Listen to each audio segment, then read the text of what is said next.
सदगुरुदेव भगवान की जय। श्री सीताराम सरकार की जय। श्री राधारमण लाल की जय। श्री गौरी शंकर महादेव की जय। सभी दर्शकों और भक्तों को बहुत बहुत प्रणाम। सबको प्रेम राधे जी श्री राधे। जय जय श्री सीताराम। बहुत ही महत्वपूर्ण विषय है और सभी साधक बहुत ध्यान से सुनेंगे। देखिए, भगवान का भजन हमारे जीवन में बहुत ही उपयोगी है। चाहे हमें कुछ चाहिए हो या ना चाहिए हो, ये अलग बात है। आप जीवन में बिल्कुल आपके पास सब कुछ है, कोई दुख नहीं है, कोई संकट नहीं है, तो भी आपको अधिक से अधिक नाम जप की ही शरण लेनी पड़ेगी।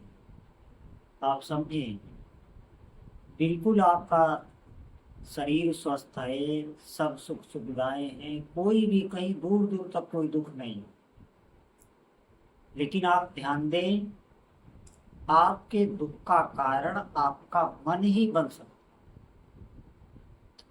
आज का जो समय है उसमें अगर कोई व्यक्ति कहीं भी दुखी हो रहा तो वो अपने विचारों से ही अधिक दुखी है।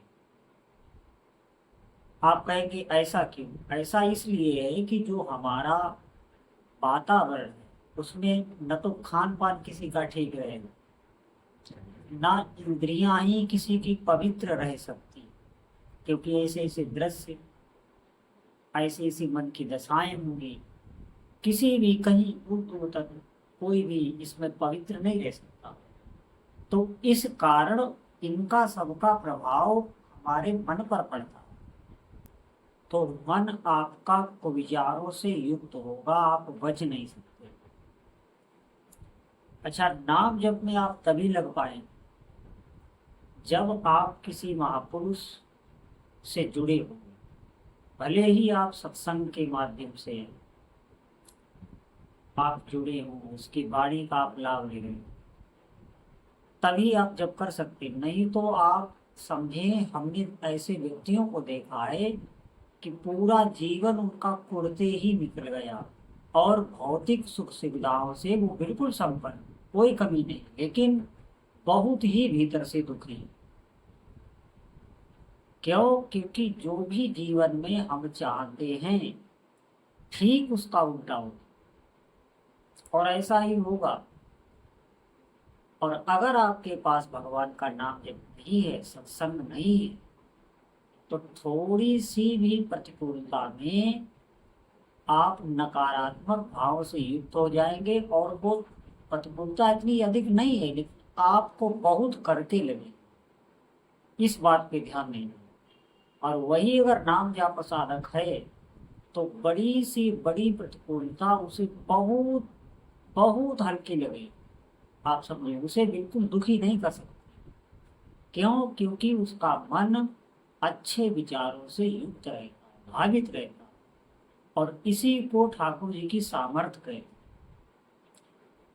और यही जब अगर किसी का भजन बढ़ जाए, मान लो किसी साधक ने भजन में इतनी श्रद्धा कर ली कि अब वो अधिक से अधिक उठते बैठते चलते फिरते अधिक से अधिक नाम का ही आश्रय लेता। अगर थोड़े समय के लिए भी उसका नाम रुक जाता है, या किसी भोग के आ जाने पर, किसी व्यक्ति से बात करने पर, या किसी कार्य में, तो उसे अत्यधिक पीड़ा अनुभव। ऐसा अगर कोई भाग्यशाली साधक है तो आप निश्चित समझें, उसे कोई भी प्रतिकूलता में भी उसका आनंद वैसा ही रहता है जैसा अनुकूलता में रहता है। इस बात को समझना मुश्किल है जब तक आपकी वो स्थिति नहीं है, क्योंकि ये हृदय की बातें हैं, इनको आप कह नहीं सकते, और आप कहेंगे तो सामने वाला इसे समझ भी नहीं सकता जब तक वो जप नहीं करता। तो इन बातों को हमें समझना होगा। चाहे जीवन में सब सुख हमारे भले हो, कहने को जो एक भौतिक दृष्टि से देखा जाता, लेकिन नाम जब नहीं है तो आपके भीतर नकारात्मक विचार आपको दुखी करते रहेंगे और इतना दुखी कर देंगे कि आप जीवन से निराश ही हो जाएंगे। ये बात हमारी सत्य मानो, इसे लिख लो कहीं। हमारे जीवन में अगर भजन नहीं है, नाम जप नहीं है, तो नकारात्मक दृष्टिकोण हमारा बढ़ता ही चला जाएगा और खुशी के समय भी, अच्छे समय भी, सुख सुविधाओं से युक्त होते हुए भी हम बहुत दुखी रहे, भीतर से हम जलते रहे। आप निश्चित समझो, ये भगवान की माया है और इसमें जो भी महत्व देके इस माया को अर्जित करने में लग गया, तो निश्चित समझो परिणाम में उसे क्लेश ही उठाना पड़ेगा। इसका कारण ये है कि ये माया ठाकुर जी की है और ये किसी की नहीं। भक्त इस बात को समझ जाता, वो समझ लेता है कि हमारे सर्वेश्वर प्रभु ही है और वो माया को भी माँ की तरह पूजता है, तो वो आगे बढ़ता चला जाए, वो इसका भोक्ता नहीं बनता। आप समझे, कभी भी भक्त भोक्ता नहीं बनता और वो ठाकुर जी की शरण में होकर महापुरुषों का अनुकरण करते हुए आगे बढ़ने लगता। अगर हमें इसी जीवन में शांति चाहिए, हमें चाहिए कि हम किसी भी, कोई भी हमारे पास वस्तु ना हो, कोई व्यक्ति ना हो और किसी के ना रहते हुए भी हम सुखी रह, प्रसन्न रह, अच्छे अच्छे भावों से हम हमेशा भावित रहे, कोई भी नकारात्मक विचार यहाँ तक कि स्वप्न में भी ना आए, ऐसी हमारी दशा। और वो अवस्था हमारी छिने ना। ऐसा नहीं है कि प्रतिकूलता आने पर हमारी स्थिति बिगड़ जाए, अनुकूलता हो या प्रतिकूलता हो, कभी भी हमारी स्थिति बिगड़े ना। इसके लिए हमें नाम जप का आश्रय लेना ही पड़ेगा।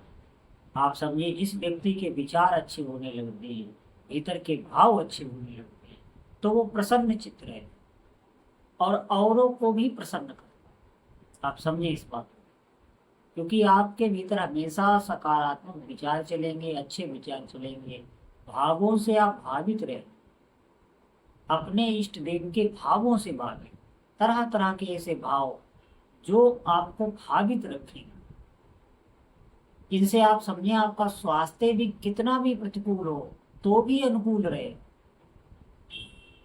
इसी शक्ति के बल पर ही तो साधक आगे बढ़ते रहते हैं, कितनी भी प्रतिकूलता आ जाए। भीतर ऐसे ऐसे भाव दिव्य रहते हैं कि उनसे उनका शारीरिक स्वास्थ्य भी चलता रहता है। शरीर में प्रतिकूलता होते हुए भी उनकी दिनचर्या में कभी बाधा नहीं पड़ती। आप देखेंगे जो बड़े बड़े साधक, अच्छे साधक हैं, कभी भी उनकी दिनचर्या बाधित नहीं होगी। और वही एक विषयी और बहिर्मुख जीव का आप हाल देख लेना, उसकी थोड़े में ही दिनचर्या बाधित होगी। साधक का कभी भजन पाठ पूजन ये छूटता ही नहीं, नाम जब छूटता ही नहीं, चाहे जितनी बड़ी प्रतिकूलता आ जाए, और उसका मन भगवान की तरफ लगने लगता है। क्योंकि छोटी मोटी वृत्ति जहाँ फंसी होती है, तो प्रतिकूलता में वो भी सावधान हो जाती है और समस्त हमारे मन की वृत्तियां ठाकुर जी की ओर ही लग जाती, तो उसे और अनुभव होता है। और जब प्रतिकूलता भी उसे अनुभव होता है, तो वो प्रतिकूलता ही नहीं रहती। आप समझिए, हमारे ऊपर चाहे जितनी भी प्रतिकूलता आ जाए, और अगर हमें अपने इष्ट देव का उस प्रतिकूलता में अनुभव होता है, तो उस अनुभव के बल पर ही हमें वो प्रतिकूलता नहीं लगे। ऐसा हमारे जीवन में हो जाए, इसके लिए हमें नाम का ही सहारा लेना पड़ेगा, क्योंकि नाम से ही हम उनको पकड़ सकते, और कोई उपाय नहीं। अधिक से अधिक चलते फिरते, उठते बैठते, खाते पीते, हमें भगवान नाम जप का सहारा ही लेना पड़ेगा। और जो साधक निष्ठा से नाम जप में लग गए हैं, तो थोड़े ही दिनों में आपको ये अनुभव में आने लग जाएगा। बोलो जय जय श्री सीताराम।